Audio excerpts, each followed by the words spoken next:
ചേന നട്ടാൽ ഛേദമില്ല എന്ന് പറയും. ഛേദം എന്ന് പറഞ്ഞാൽ നഷ്ടം. ഒരു ചേന കൊണ്ടുപോയി നട്ട് കഴിഞ്ഞാൽ പിന്നത്തെ കൊല്ലത്തേക്ക് അത് 5 ഇരട്ടി 6 ഇരട്ടി 7 ഇരട്ടിയൊക്കെ ആയിട്ട് ചേനയായിട്ട് നമുക്ക് തിരിച്ചു കിട്ടും. അതാണ് ചേന നട്ടാൽ ഛേദം ഇല്ല. അപ്പോൾ ചേന നടുന്ന രീതി നമുക്ക് നോക്കാം. ഒരു ചേന മുഴുവൻ ചേന എടുത്ത് കൈകൊണ്ട് ഇങ്ങനെ പിടിച്ച് ഇവിടെ നിന്ന് ഇങ്ങോട്ടും ഇവിടെ നിന്ന് ഇങ്ങോട്ടും ഒരു പീസ് കട്ട് ചെയ്തെടുക്കും. അടുത്തത് ഇങ്ങനെ വെച്ചുകൊണ്ട് അടുത്തൊരു പീസ് കട്ട് ചെയ്തെടുക്കും. വീണ്ടും വെച്ച് വീണ്ടും ഒരു പീസ് കട്ട് ചെയ്യും. ഏറ്റവും ഒടുവിൽ അവസാനം ബാക്കി വരുന്ന ഒരു ചെറിയ കഷ്ണം ഉണ്ടെങ്കിൽ അത് യാതൊരു കാരണവശാലും അത് വിത്തായിട്ട് ഉപയോഗിക്കില്ല. ഇത് പണ്ട് കാലത്ത് ചെയ്തിരുന്നത്. അത് കറി വയ്ക്കാൻ ഉപയോഗിക്കും. ആ ചേന മുറിച്ച് ചാണകത്തിൻ്റെ പേര്, ചാണകം പറഞ്ഞതിന് വെറും ചാണകമല്ല, ചാണകപ്പാലെന്നാണ് പറയുക. ചാണകം കലക്കി അത് കയ്യിലെടുത്തു കഴിഞ്ഞാൽ വെള്ളം പോലെ ഇറ്റിറ്റ് വീഴുന്നൊരു പരുവം. അതിൽ മുക്കിക്കഴിഞ്ഞ് ഒരു ദിക്കിൽ വെച്ചാൽ അതിൽ നിന്ന് മുള വരും. മുള വന്നു കഴിഞ്ഞാൽ ഇത് നടാം. ഇതാണ് മുൻകാലങ്ങളിലുണ്ടായിരുന്ന ശീലം.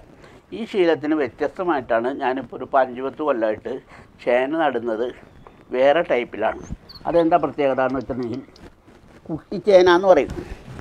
അത് ഇതേമാതിരി ചേന നമ്മൾ വാങ്ങിയിട്ട് അത് മുളപ്പിച്ചിട്ട് ഈ ചേന നടും. ഈ ചേന നട്ടാലിൻ്റെ പ്രത്യേകത, ഈ ചേന വലുതായി വരും. ഇത് എത്ര കണ്ട് ചെറുതായാലും ഓരോ കൊല്ലം തോറും വലുതായി വന്ന് 5 കിലോ 6 കിലോ 7 കിലോ വരെ ഒരു ചേന നമുക്ക് ഇതിൽ നിന്ന് ഉൽപ്പാദിപ്പിക്കാം. പക്ഷേ അതേ സമയത്ത് ഈ ചേനയ്ക്ക് എന്താ സംഭവിക്കുന്നത് നോക്കാം. ഈ ചേനയുടെ ഈ മുള വേര് വന്ന് ഇത് കംപ്ലീറ്റ് വേസ്റ്റായിട്ട് നശിച്ചു പോയിട്ട് പുതിയൊരു ചേന ഉണ്ടായിട്ട് വേണം ചേനയായി വരണമെന്നുണ്ടെങ്കിൽ. അപ്പോൾ നമ്മൾ ഇതേമാതിരി നട്ടു കഴിഞ്ഞാൽ അതിൻ്റെ പ്രത്യേകത, ഇതിൽ നശിക്കാനൊന്നുമില്ല. ഈ ചേന ഓരോ ദിവസം ചെല്ലുന്നതോറും വലുതായി വരും. ചേന നടുമ്പോൾ ശ്രദ്ധിക്കേണ്ട കാര്യം, വെള്ളക്കെട്ടുള്ള സ്ഥലത്ത് നമ്മൾ ചേന നടാൻ പാടില്ല. ചേന ചീഞ്ഞു പോകും. ചേന എത്ര വർഷം കഴിഞ്ഞിട്ട് പറിച്ചാലും കുഴപ്പമില്ല. അടുത്ത കൊല്ലോ പിന്നത്തെ കൊല്ലോ അതിന് അടുത്ത കൊല്ലം പറിക്കും തോറും ഓരോ കൊല്ലം വൈകും തോറും ചേന വലുതാവും. അതേ സമയത്ത് കാവത്തെന്ന് പറയുന്ന സാധനം, കാച്ചിൽ, അത് ഒരു വർഷം കഴിഞ്ഞ് പറിച്ചില്ലെങ്കിൽ അത് കേടുവന്നു പോയി. അതിന് നടുക്ക് പഴയ ചെരുപ്പ് സ്പോഞ്ചിൻ്റെ മാതിരി ഒരു കഷ്ണമായിട്ട് മാറുകയും പുതിയൊരു കാവത്ത് ഉണ്ടാവുകയും ചെയ്യും. അപ്പോൾ കാവത്ത് കൊല്ലം പറിക്കണം. ചേന ഇഷ്ടമുള്ളപ്പോൾ പറിച്ചാൽ മതി. അപ്പോൾ ചേന നട്ടാൽ ഛേദമില്ല എന്ന് പറയുന്നതിൻ്റെ മെയിൻ കാരണം ഇതാണ്.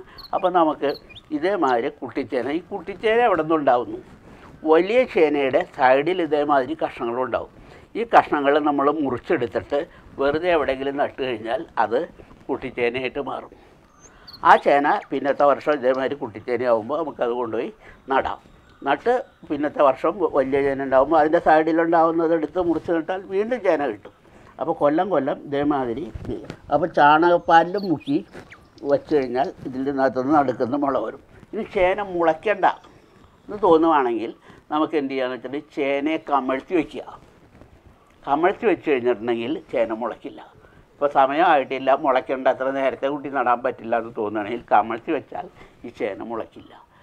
ആ സമയമാകുമ്പോൾ പൊക്കി മുകളിലോട്ട് വെച്ചാൽ മാത്രമേ ഇത്. അപ്പോൾ ചേനയ്ക്ക് വേണ്ടിയിട്ട് നമ്മൾ എടുക്കുമ്പോൾ 2 അടി ഒരു സ്ക്വയറിൽ കുഴിയെടുത്ത് അതിനകത്ത് ചപ്പ് ചവറ് സാധനങ്ങളൊക്കെ ഇട്ട് ചാണകപ്പൊടിയൊക്കെ ഇട്ട് ഈ മുള വന്ന് തുടങ്ങിയ ചേന ഇട്ട് അതിൻ്റെ മുകളിൽ കുറച്ച് ചപ്പ് ചവറും ഇട്ട് വെച്ച് കഴിഞ്ഞാൽ മഴ ചേനയ്ക്ക് നനയ്ക്കേണ്ട ആവശ്യമില്ല. കുംഭനിലാവ്, അതാണ് ചേനയുടെ കണക്ക്. കുംഭത്തിൽ നട്ടാൽ കുടത്തോളം എന്ന് പറയാറുണ്ട്. അത് നിലാവിൻ്റെ വട്ടത്തിൽ ചേന ഉണ്ടാവുന്നതാണ്. ഇപ്പോൾ അങ്ങനെയൊന്നുമില്ല. ഏത് സമയത്ത് നട്ടാലും ഇഷ്ടം പോലെ ഉണ്ടാവും. പ്രകൃതിക്ക് തന്നെ വ്യത്യാസങ്ങൾ ഒരുപാട് വന്നിട്ടുണ്ട്.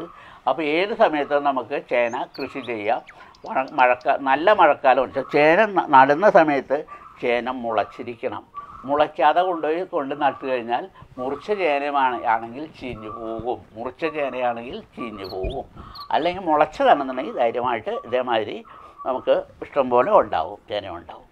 ചേന ചെടിയായി വളർന്ന് മുകളിലോട്ട് വന്ന് ചേനയുടെ തണ്ട് തന്നെ ഉണങ്ങുന്ന സമയത്താണ് അത് മൂപ്പെത്തി എന്നുള്ളത് അറിയുന്നത്. ആ സമയത്ത് നമുക്ക് പറിച്ചെടുക്കാം. അപ്പോൾ കൃത്യമായിട്ടുള്ള സമയമില്ല, വൈകിപ്പോയി പറിക്കാൻ വേണ്ടിയിട്ട് കുറച്ച് വൈകിപ്പോയാലും ഒന്നും തന്നെ നമുക്ക് സംഭവിക്കില്ല. ചേന അവിടെ തന്നെ ഉണ്ടാവും. ചേന ഗ്രോ ബാഗിലോ ചാക്കിലോ നമുക്ക് നടാം. 2 ഗ്രോ ബാഗ് എടുത്ത്, 2 ഗ്രോ ബാഗല്ല, 2 ചാക്ക് എടുത്ത്, ഒരു ചാക്കിൻ്റെ ഉള്ളിൽ ഒരു ചാക്ക് വെച്ച് അതിനകത്ത് ചപ്പ് ചവറ് ചാണകപ്പൊടി എല്ലാം നിറച്ചതിന് ശേഷം ഒരു ചേന നട്ടാൽ അത് അവിടെ ഇരുന്ന് വലുതായിക്കോളും.